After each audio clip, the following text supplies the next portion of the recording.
Hey, good afternoon, everyone. Jacob Dickey here in the Weather Center. Just wanted to give you a quick status update with where things are. We didn't really have any Facebook Lives ahead of this event, and some of that is because things kind of escalated a little bit quicker here towards the end. So if you want to perhaps let me know in the comments where you're watching from. If you have any questions, things like that, would appreciate that here as we just do a quick update. Maybe 10 minutes is all we'll do before things get a little bit more active here, perhaps later on this afternoon. Currently, we do have a tornado watch for counties that are in yellow here in our area. The storms have not reached that yet, and they're struggling a little bit here early, but we anticipate that in the next hour or two, they'll start to see things intensify a little bit more for us on the board. And so that is something that we are keeping an eye on here. Let me give you that watch outline here just so we can take a peek at it and show you which counties are in and which counties are out here. Pretty much all of us are here in this, except for Macoupin, Morgan, and Cass counties. Those three counties really think the storm is going to pass by. There's some moving through now, but it seems like things will start to ramp up after it passes by for them. The rest of us have this tornado watch in place until 9 o'clock tonight. You can see here that tornado watch is for Springfield, Decatur, Champaign. It's over towards Danville, down to Matson, Charleston, Effingham. It does carry up into the southern Chicago metro, including Will County. Kind of stops along I-80 here. And then fills everywhere south in that yellow. It goes down into parts of south central Illinois here in our area. So we will keep an eye on that very closely here for that. We do have an enhanced risk for severe weather. You can see here this area in orange is a good chunk of our area. And let me pull up the other little closer look here for you so we can peek at that. That enhanced risk, a 3 out of 5. Now, we were at a... when it came to last Friday, we were at a 4 out of 5. That 4 out of 5 was wind-driven here. That risk was wind-driven. The tornado risk last Friday would have been equivalent to the 3 out of 5. We had it at a 6 out of 10. Just some simple math there. This orange area, though, is where that best chance for a couple of tornadoes will be. Gonna have to watch the wind and hail threat a little bit more here, kind of looking at some things. If we get these more isolated storms, there may be just enough energy to kind of help some of those trend up a little bit here. Of course, though, the enhanced risk itself is mainly driven with the tornado risk today. It's at a 6 out of 10. We've opted to not increase it. We're going to keep it there. But at this point, the forecast is on target. And I think we're primarily just going to be looking at some individual cells that may be rotating. And that can give you the tornado risk. We're at a 6. I want to say this.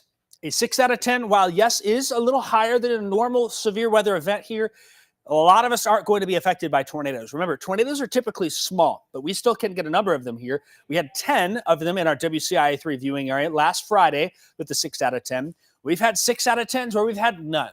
We've had 6 out of 10s just like last Friday where we've had 10. It's a relative risk here. Kind of gives you an idea of what the atmosphere is like. And we think that is leaning towards maybe some more tornado activity in our area. The best chance for that, of course, in that orange, Springfield. Effingham points to the north and east is where that risk is at this point. And then that 4 continues all the way into Indiana. It also does include technically Springfield, Effingham, but I think our tornado watch is the main player for that here. This is the damaging wind risk. We're only at yellow here. It's lower. We could see some wind gusts, I think, potentially up to 60, 65 miles an hour. I wouldn't rule that out. And that is the wrong one here. Let me get the correct one up real fast. The correct graphic for that. This is that 55, 60 mile an hour. It's not going to be a widespread wind event here. These storms are looking more scattered, and that is kind of what we're expecting with this. So, we're not talking potential for 75 mile an hour wind gust. We don't think it's more widespread. I tend to think those gusts are more isolated to scattered. It just depends on where our individual cells go here.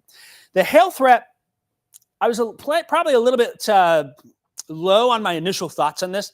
Kind of looking at some things, kind of like, maybe we will deal with some hail out there in the next few hours.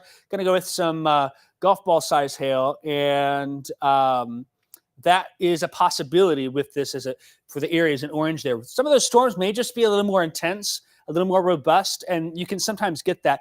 It would be hard to get anything larger than golf balls there. And golf balls might be a stretch. We might be just less than that, but quarter to golf ball, I think, is a good range to look at for the maximum possible hail. And to clarify also, not everyone gets golf ball size hail. The risk is there, though, in orange for those areas to have that. You have to get one of these storms to come through your town, to come through your area in order to see that severe weather risk materialize. There will be a number of us where, nothing happened in my town. The next town over, though, might have some problems from storms here. So that is something to consider. This is not a line coming through, hitting everybody or getting everybody's storm activity. Rather, it's going to be some more scattered storm activity that we deal with out of this as it moves on through. So relative here, the severe weather impacts, tornadoes is the greatest threat out of this. We kind of have an environment where there's some wind shear and potential instability that's developing. That tends to favor more of these tornadoes. Most tornadoes probably on the weaker side. However, given some of that wind shear, there could be a stronger tornado. I cannot rule that out. And so that is something that we'll just keep an eye on here. Let's walk through it, see what Future Track does here. First off, doing a decent job. It's picked up some of the cloud cover here. I think that green is actually that thick dust that's been showing up. We've had a number of reports of that, a number of photos. And that dust originates from Oklahoma, Texas, and New Mexico. Big winds down there swept that up and it sent it our way here. And so that's something that we're watching. Doing a good job picking up on some of these storms initially here. I think there'll be kind of a northern corridor north of I-72 as we get to 2, 3, 4 o'clock. But we do have to watch south as well here. See, they're kind of little individual kidney bean shapes. That's kind of picking up on the idea that maybe those storms do rotate a little bit. Here's 5, 6 o'clock. Couple of strong to severe storms in the area. I don't think everyone has a severe storm, but we could see 3 or 4 problematic storms at any point through the day, and that's something that we'll keep an eye on. And then notice by 7 o'clock, those storms are out of here. They do line out a little bit more, which maybe means the wind threat picks up to our east. Because they're more isolated, that tornado threat's a little higher here locally, which is something that we're watching and keeping a close eye on here. If you've been following my Facebook page, you know we've been watching for 2 things out of this. One, temperatures. Springfield's up to 71 now. It's 66 in Decatur, 64 here in Champaign. You got to get those mid to upper 60s. We're doing that. That's not being an issue here. The other thing is those dew point values. They're in those low, creeping on mid-50s here. If we want that tornado threat to materialize a little bit more, and obviously we don't, but what we're looking for here is if those dew points start to read more 56, 57, 58, that only helps that tornado threat. We don't need those dew points in the 70s. We don't need soupy, muggy air to have that tornado threat be an issue for us here. And so that is something that we'll be watching pretty closely here. A couple of housekeeping notes, and then we'll take a look. A lot of you have been saying, man, that dust is out there and is really rough. Seth just walked in. Kevin's in the field. We're going to, first off, remind you of WeatherCall. And if you're on the chat now, we had a lot of folks that signed up for this. And WeatherCall is where we call you if there's a severe thunderstorm or a tornado warning for your area. $15 a year, a small fee, pennies a day. But that's a service where for some folks, maybe a phone call is better than a push alert on the app. Our app is free. And we send those push alerts for free out through our WCI3 weather app. You may have some relatives who are a little older, your parents or grandparents, and perhaps maybe they are, not quite in the cell phone, not quite in the thing. The weather call might be an option for them. You can sign them up and you can manage the account and they'll get a call from us if they are under a tornado warning. This works by being address specific. You put in your home address. And I tell you what, if this is your house and the tornado warning is here over it, you're barely in it, you get a call. If your house is out of the tornado warning polygon, but across the street is, you don't get a call. It is so specific, so exact. There's no question whether you are in a tornado warning or not if you get that weather call. You can sign up on our website. It's also great. Maybe you got college students, right? That could be something that you want to think about. If you've got relatives, you can buy this for your relatives in Colorado if you want, New Mexico, wherever, Maine. I mean, we'll call them if there's ever a warning for their location. Of course, we mean this for our viewers. Seth, how long till Christmas? 9 months? Yes. I mean, it might make a great Christmas gift for someone as well. $15 a year is it. And you get that weather information, which is a great way to stay connected. Let me show you more what that looks like here. I got another graphic to kind of illustrate things. First off, here's that polygon. If that's your home, you're inside that tornado warning polygon, you get a call, right? All these homes are getting called. We're just doing digital stream. We're not on TV. Michael, our audio guy, came in looking at me like I was crazy here. We're just doing a little pre-coverage, kind of informing some folks. Notice they're getting phone calls here. Folks that are outside are not getting phone calls. And so a very specific thing. Our news app has the link to that. You can download that for, or you can log on to the news app. You can go to our website and get that. You do have to get onto the internet and sign up for it, but I think it's a great resource that we've been able to have for our area. Other ways you can get alerts, of course, we'll be on TV if warranted. Our weather app we'll send you a location. If you're traveling, you're like, hey, I'm at work now. I got to go home. Set that to follow my location. Your location service is on there, and we'll follow you. And when you're driving on the interstate between Champaign and Mattoon, if there's a tornado warning there, we'll send you an update. We'll be on the radio stations. We've been talking with the Illini radio group. We may go on them potentially if there's some severe weather. That's a possibility. So if you're driving, maybe check out Mix 94.5 or Wixie Classics. And those are places you can listen in your car. NOAA Weather Radio makes a great tool as well. Of course, WeatherCall and then wireless emergency alerts. Don't count on outdoor warning sirens.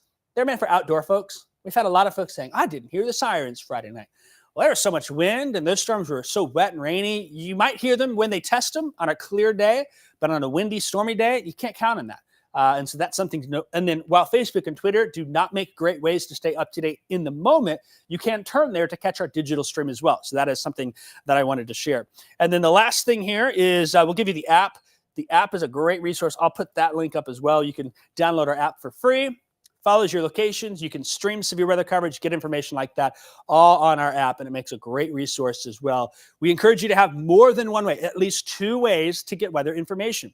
Some of you, it's the app, and it might be a NOAA Weather Radio. Some of you might choose WeatherCall in a NOAA Weather Radio. I don't want to mess with those cell phones. Some of you, it might be, hey, I'm watching TV, and I've got my wireless emergency alerts activated on the phone. Those all are potential opportunities for that here. I got a news meeting in about 5 minutes. I would love to answer some questions, but I will say this. The dust is the last thing I want to check real quick here before I forget. Let me pull up my camera real fast, and then we're going to take a look and see where Kevin is at and check that out. So let me see here if I can pull that camera up. There's Pontiac. Notice how gray and, I mean, it looks kind of hazy and gross out there. That is a bit of a mess with that dust up there. That dust originates from dust in New Mexico and in Oklahoma and Texas has been swept into the atmosphere. We haven't seen the air quality be lower for much here at the surface, but it's up there. You can see it. And that is the view in Pontiac. Why don't we just take a peek here at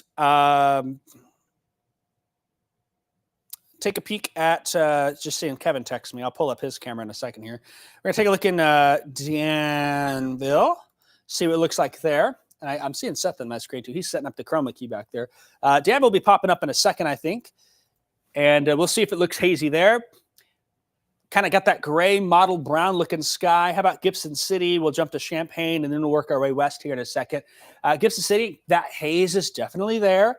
Here in Champaign, we noticed it. Kevin and I stepped outside, and we were kind of like, man, that's a little yucky coming on through. Definitely looks ominous. But then we get to the west here, and that's Springfield. There's some blue sky there, and you can actually see some of those towering cumulus clouds trying to grow into thunderstorms, which is what we'll have to watch. And that's the case. And then I also want to, real quick, before we go bring Kevin up, I know he's just driving through Decatur, right? Oh, it looks like Kevin's TV went down, so we don't have him. At one point he was up, but he's probably resetting things and whatnot. So Kevin might be listening. Sometimes he just listens into the microphone. You might hear that, but we'll check in with him and have any updates that are needed. All right, folks, let's do one last radar update here, and then we're going to get off and go to our news meeting. We're going to be watching these storms here in western Illinois, west of Springfield still. We've got some time to get them off to the east. This isn't even in the tornado watch, right? I think as these storms move east, they enter a more favorable area, and then we'll be keeping an eye on some of those. See how they're more individual shaped, kind of isolated? That's something that definitely has to be watched and something that we'll keep an eye on as we move on through. For a lot of us here across the area, things are dry. It is hazy. It's a bit yucky, but we haven't had any storm activity yet. That tornado watch does go until 9 o'clock. That's my update for you. Get more details online, and as well as you can also get any information with WeatherCall online, our weather app. Download that for your Android and Apple devices. And I hope we don't have to see you, but if so, Seth, Adam, Kevin, and myself will all be around helping to keep you updated with the storms as they move on through for our potential severe weather risk this afternoon. I'm